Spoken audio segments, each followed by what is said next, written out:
நாங்கள் அதை அப்படியே விட்டுவிட்டோம் என்று ஒரு வாசகம் எழுதியிருக்காங்க. இப்ப பாருங்க ஒரு விஷயம், இந்த கபரு ஷெரீப் கட்டப்பட்டிருப்பதையும் அதன் மேல் போர்வை போர்த்தப்பட்டிருப்பதையும் அவன் ஒப்புக்கொண்டிருக்கிறான். எனக்கு தெரியாமலே ஒப்புக்கொண்டு. ஆனா இன்னைக்கு பேசுறவன் என்ன சொல்றான், மக்கால என்ன ரசூலுல்லாஹ்வுடைய தர்பார்ல என்ன மசாரா கட்டி இருக்கு, ரசூலுல்லாஹ்வுடைய தர்பார் என்ன ஒருவையா போட்டிருக்குன்னு கேட்கிறிய. வஹாபியா ஒத்துக்கிறான். அப்படித்தான் இருந்தது, இன்றைக்கும் அப்படித்தான் இருக்கிறது. ஆக சஹாபாக்களை கபரை உடைச்சி வெறும் கல்ல வச்சுட்டதுனால நாம வலிமார்களுக்கு செய்கின்ற அந்த கண்ணியம் தவறு என்று அவர்கள் நமக்கு சொல்லித்தர முற்படுகின்ற பொழுதுதான் மக்களுக்கு மத்தியில ஒரு குழப்பம் வந்துடும். சங்கிக்குரியவளை இந்த நேரத்திலே தான் நாம் உறுதியோடு அந்த குழப்பாவதனுடைய வாதங்களை முறியடிக்க வேண்டும். அவனுடைய கையில ஆட்சி வந்ததுனால அவன் எல்லாத்தையும் இடிச்சு போட்டுறதுனால இஸ்லாம் ஷரியத்தில் அதையெல்லாம் இல்லை என்று ஆகிவிடாது. இந்த குழப்பவாதிகள் எந்த ரூபத்திலே வந்தாலும் அவளை எதிர்க்கத்தான் வேண்டும்.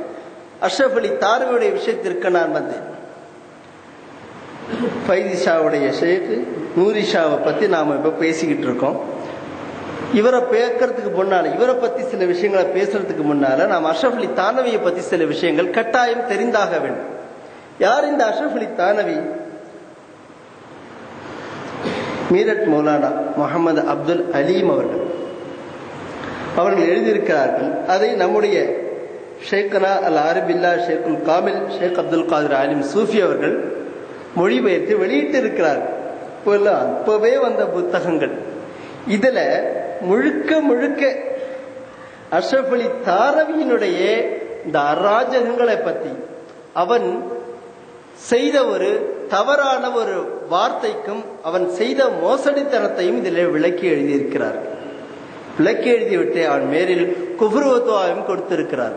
என்ன இந்த புத்தகத்தில் எழுதுறாங்க, அஷ்ரஃப் அலி தானவி தன்னை ஒரு ரசூலாக தாவா செய்திருக்கிறான்.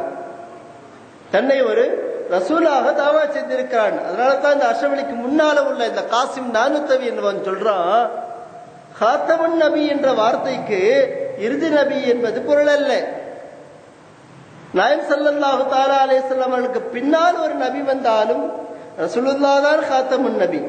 பாருங்க, இந்த இடத்துல ரசூலுல்லாஹ்க்கு பின்னால நபியே இல்லை என்பதுதான் உறுதியான ஒரு நம்பிக்கை. எந்த ஒரு சாதாரண ஒரு சாதா சீதாவான ஆளு கூட ரசூலுல்லாஹ்க்கு பின்னால நபி வருவான்னு சொல்றதுக்கும் தைரியம் இல்லாதவன், சொல்ற அளவுக்கு நமக்கு தைரியம் இல்லை. ஆனா இவன் சொல்றான் பாருங்க, ரசூலுல்லாஹ்க்கு பின்னால் ஒரு நபி வந்தாலும் ரசூலுல்லாஹ் தான் காத்தமுன் நபின்னு சொல்றான். இப்ப ரசூலுல்லாஹ்க்கு பின்னால் நபி வந்தாலும் என்ற ஒரு வார்த்தை எதை காட்டுது? ஒரு நபி பின்னால் வரக்கூடும் என்கின்ற ஒரு வாசலை அவன் திறந்து வைக்கிறான். அந்த வாசலுக்கு இவன் வந்து நிக்கிறான் பாரு. இந்த அஷ்ரஃப் அலி தானவி அவருடைய முரீது ஒருவர் தன்னுடைய லெட்டர் எழுதுறார். ஷேக் அவர்களே, என்னுடைய விழிப்பிலும் என்னுடைய உறக்கத்திலும் என்னுடைய விழிப்பிலும் நான் ஒரு கலிமா ஓதுனேன். அது என்ன கலிமா என்று சொல்லுவதற்கும் எனக்கு நாக்கு கூசுகிறது சங்கையானவர்களே.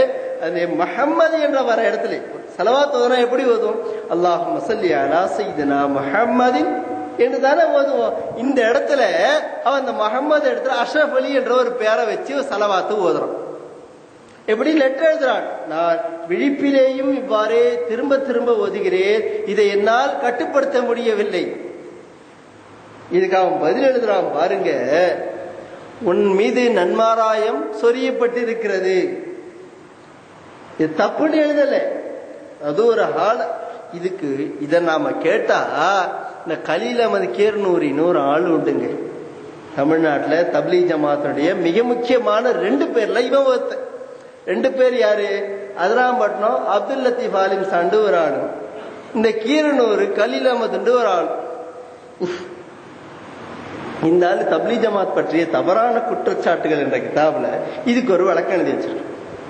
அபூபக்கர் ஷிப்லி நாயகத்துடைய முரீதும் அபூபக்கர் ஷிப்லி நாயகத்துடைய முரீதும் இந்த மாதிரி ஷிப்லி ரசூலுல்லாஹ்னு ஓதுனாங்களே, அதை போலத்தான் இங்கேயும் அஷ்ரஃப் அலியுடைய முரீது அஷ்ரஃப் அலி ரசூலுல்லாஹ்னு ஓதியிருக்காரு என்று விளக்கம் எழுதி வச்சிருக்காங்க.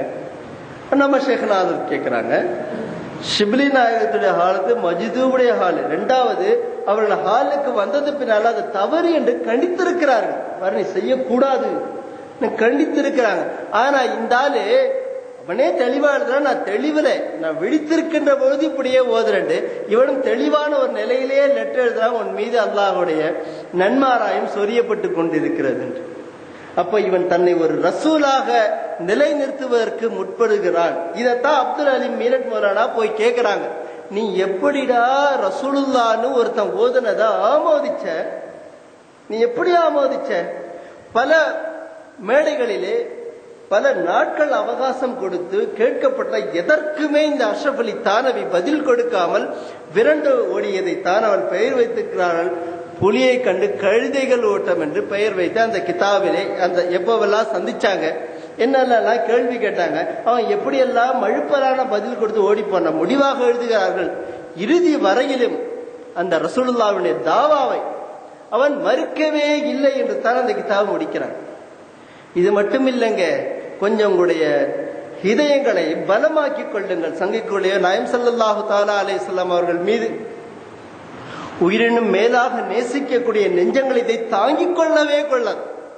தன்னை மோசமான ஒரு வர்ணனை ரசூலுல்லாஹ்வை பற்றி இந்த அஷ்ரஃப் அலி தானவி என்பவன் எழுதுகிறான்.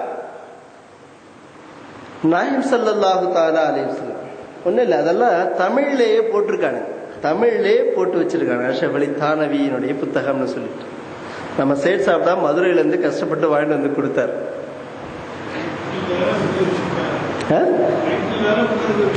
விஷயம் வேற, டைட்டில் எழுதியிருக்கா தர்கா வழிபாடா வழிகேடான். ஆனா உள்ள இருக்கிற விஷயம் எல்லாமேங்க நாயம் ஸல்லல்லாஹு தஆலா அலைஹி வஸல்லம் அவருடைய இல்ம கைப் பற்றிய விஷயத்தை தான் உள்ள போட்டு எழுதுறான். அவன் திரும்ப திரும்ப திரும்ப சொல்ற விஷயம் என்ன?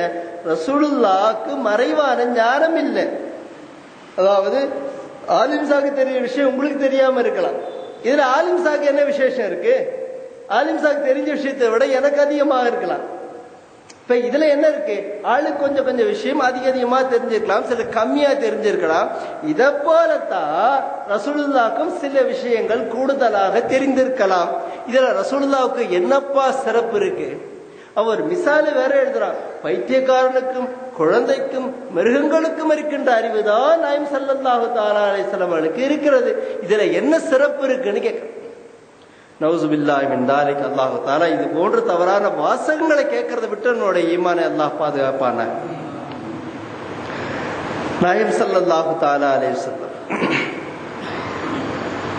மலக்குல் மௌத், ஷைத்தான், நஷபலி எழுதுற வார்த்தைத்தான் சொல்றேன். மலக்குல் மௌத், ஷைத்தான் இருவரும் பெற்றிருக்கின்ற ஆற்றலை விடவும் ஆற்றல் குறைந்தவர்கள் நபிகளார். நம்ம எழுதுறோம், ஷைத்தானுக்கும் மலக்குல் மௌத்துக்கும் இருக்கிற ஆற்றல் குர்ஆன் மூலமாக உறுதி செய்யப்பட்டு இருக்கிறது. ஆனா ரசூலுல்லாஹ்வுக்கு ஆற்றல் இருக்குன்னு உறுதி செய்யப்பட இல்லை.